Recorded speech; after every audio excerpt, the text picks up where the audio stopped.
à tous, bienvenue dans Total Mondial, votre nouveau programme consacré à la Coupe du Monde. Pendant un mois, vous aurez droit à des talk shows qui vous parleront évidemment de toute l'actualité de la Coupe du Monde et spécialement de l'actualité des Lions de l'Atlas. Aujourd'hui pour m'accompagner, Kamal Muntassir et Ilyas El Bataï, deux journalistes du 360 Sport. Salut les gars. Bonjour David. Bonjour. Salut. Bonjour Kamal. Bonjour. Vous apercevez, c'est un maillot de l'équipe de France, puisqu'il y a 20 ans, les amis, 1998, c'est la France qui remportait la Coupe du Monde 1998. C'est aussi la dernière participation des Lions de l'Atlas à la Coupe du Monde. On passe en 2018, qui commence très bien cette Coupe du Monde, avec une défaite de l'Arabie Saoudite face au pays hôte, face à la Russie. Vous avez regardé le match, qu'est-ce que vous en avez pensé de la prestation de nos amis saoudiens? إذا إلا شفنا المباراة ديال اليوم ففريق المنتخب السعودي بين على أنه عنده نقص في المستوى الدفاع. لا ديفونس شفناها إلى تي با بون، في حين أن فريق المنتخب الروسي بين لنا أنه فريق قوي، فريق نقدر نقولوا أنه البوبليك عطى ليفي ديالو بوغ لا روسي رغم أن شفنا عنده كيلكو ديفو بيان سور. La Russie qui pourrait être un adversaire des Lions en huitième de finale si les deux équipes se qualifient évidemment. Oui, la Russie reste une équipe moyenne. C'est l'Arabie Saoudite qui était faible. C'est pour cela que le match a tourné à la correction, à une raclée. Bon, si elle rencontre les Lions seront à la hauteur pour faire un très bon match en Russie. Alors justement, les Lions, on en parle puisqu'ils vont affronter l'Iran pour le compte de la première journée du groupe B. Il y a beaucoup d'attentes sur cette équipe. On sait que ça fait très longtemps que le Maroc n'a pas été à la Coupe du Monde. Est-ce que l'attente est justifiée? On parle de quart de finale pour les Lions de l'Atlas comme minimum. C'est beaucoup. Exactement. خلينا من انطلاق المباراة. لو ستريس بدا عند tous les Marocains bien sûr. إذا إلا شفنا المباراة نقدر نقول المنتخب عنده une équipe qui est forte. شفنا المباريات الوديه اللي ماتش اميكو اللي داروا المنتخب ils ont montré comme quoi le Maroc a une très bonne équipe. دونك نقدروا نقولوا ان المباراه ما تكونش سهله. ليكيب ديال ايران، المنتخب ايران فريق كبير. المنتخب نقول ان عنده في الدفاع عنده لاعبين كيعرفوا كيفاش يلعبوا الكره. دونك هنا دي مباراه نقدر نقولوا انها تكون حاسمه للمنتخب. الفوز في هذه المباراه تقدر تسهل وتعبد الطريق للتاهل للدور الثاني. Il faut se méfier de cette équipe d'Iran. C'est ce que j'allais dire. Il faut se méfier de l'Iran. Parce que c'est une équipe solide, solidaire et qui peut faire mal.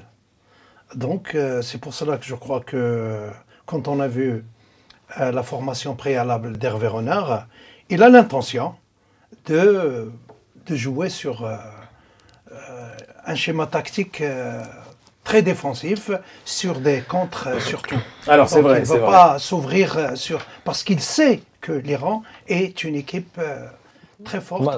D'ailleurs, ما خسروش هذه 2 ans في مباريات رسمية. Le Maroc n'a encaissé qu'un but. Si on prend alors les après, statistiques... ça c'est les éliminatoires. Là, on est à la Coupe du Monde, c'est un niveau un petit peu supérieur quand même. Alors tu nous as lancé sur la composition probable des Lions.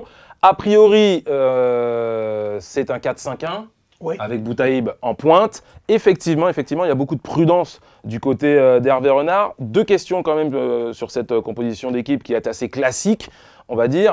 Nabil Dirar devrait démarrer. On sait qu'il a été blessé, qu'il a repris les entraînements avec le groupe. Est-ce que c'est un risque de le faire jouer pour le premier match? Là, je ne vois pas que c'est un risque. أولاً لأن ديرار لاعب عنده خبرة, il a de l'expérience, il a joué toute l'année avec son équipe. Donc il شفنا في les matchs amicaux كان في les entraînements كان كيتريني.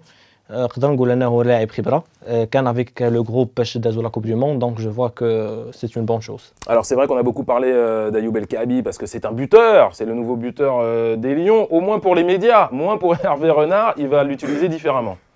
Oui, pour Renard, Kaabi est toujours un bon remplaçant, un joker qu'il peut utiliser quand il est en difficulté. Quand il n'est pas en difficulté, son préféré c'est Boutaïb. Il y a beaucoup de critiques là-dessus. Que fait Boutaïb? Est-ce que c'est un buteur? Est-ce que c'est un bon avant-centre de pointe? Bon, pour moi, Kaabi est beaucoup mieux. Il joue ballon au pied. Mais est-ce que c'est pas un peu trop tôt pour le lancer? بالنسبه لي انا ما نكونش je suis pas d'accord avec Kamal. Trop tôt. Parce que c'est le moment ou jamais, c'est le mondial, c'est là où il faut le mettre dans le bain. Yes. Kamal, je ne suis pas d'accord avec toi. Premièrement, parce que Kabir Dangolo, Chouia, l'expérience, il n'a pas d'expérience. Boutaïb a joué avec le groupe. Elle a معاهم les qualifications de la Coupe du Monde. Là, كنشوفوا الكعبي يلا التحق بالمنتخب. Donc, بشويه بشويه لاعب كبير نقدروا نقولوا انه يبقى un joker, ça serait beaucoup mieux que d'être titulaire. Bon, je ne serais pas d'accord avec parce que cette question de l'expérience, quand est-ce qu'Habib va avoir de l'expérience? Il est le buteur du CHAN. Il est le buteur historique du CHAN. Il fait une bonne saison avec la Renaissance de Berkane sur le plan africain et en Botola. Alors qu'est-ce qu'on attend? Quelle expérience on attend? C'est maintenant qu'il faut le lancer dans le bain. C'est dit. Vas-y, le mot de la fin sur Kaby. Bien sûr, c'est un grand joueur, il a de l'expérience. ولكن كنقول انه في لو جروب باش تدخلوا انا لو جروب اللي تاهل لا كوب دو موند كيكون ان جروب سودي اللي ديجا مولف في اللاعبيناتو دونك اللي دخلنا هاد اللاعب غيدخل بشويه بشويه عاد نقدروا نشوفوه في المنتخب.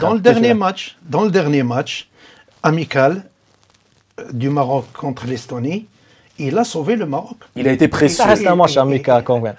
C'est un match amical, mais... J'entends vos arguments, les amis. J'entends vos arguments et c'est passionnant. Un mot sur ce groupe. On prévoit, on espère évidemment que le Maroc va passer ce premier tour. Il y a quand même deux ogres dans le groupe, le Portugal et l'Espagne. On s'arrête un petit moment sur l'Espagne. C'est la crise dans le foot espagnol. Lopetegui a été viré, ils ont remplacé par Hierro. Est-ce que c'est une clé, c'est une donnée importante dans un tournoi comme la Coupe du Monde qui peut favoriser le Maroc, pourquoi pas? Je vois pas l'équipe nationale. Toi, t'es jamais content. Hein t'es jamais content. Pas de Kaby, pas de crise en Espagne. Pour l'Espagne, je pense que les joueurs لاعبين كبار عندهم يقدروا يلعبوا sans entraîneur, je pense. Ah bon? Oui. Sans avant-centre, sans entraîneur. Non, je ne crois pas que c'est logique. Même si tu rassembles les meilleurs joueurs du monde et tu les fais entrer dans un stade sans entraîneur, bon, tu n'auras pas de résultat. Est-ce que les Lions... Mais quand même, le changement brusque d'un entraîneur violent, quand même, dans une compétition majeure va créer une déstabilisation du groupe, même s'il y a de grands joueurs. Ils vont être déstabilisés. Parce que quand même, il faut quelqu'un qui nous donne des instructions au banc de touche. Tu parlais d'un grand joueur, il y en a un, il joue au Portugal, il s'appelle Cristiano Ronaldo. C'est l'épouvantail dans cette Coupe du Monde. Et on a de la chance, il est dans le groupe du Maroc. Est-ce que c'est un kiff, je vais employer ce mot, est-ce que c'est un kiff d'avoir Cristiano Ronaldo dans son groupe quand même? Alors on n'est pas joueur, c'est vrai, mais bon. Je pense que oui. Ronaldo qui est من بين أفضل اللاعبين, il a sa dernière chance pour emporter la Coupe du Monde. Donc كنقول أنه bien sûr غيعطي واحد الطعم في هذا le groupe. ونتمنوا que le Maroc va les battre. Mais la Coupe du Monde, c'est 11 joueurs, c'est une équipe, c'est pas un seul joueur.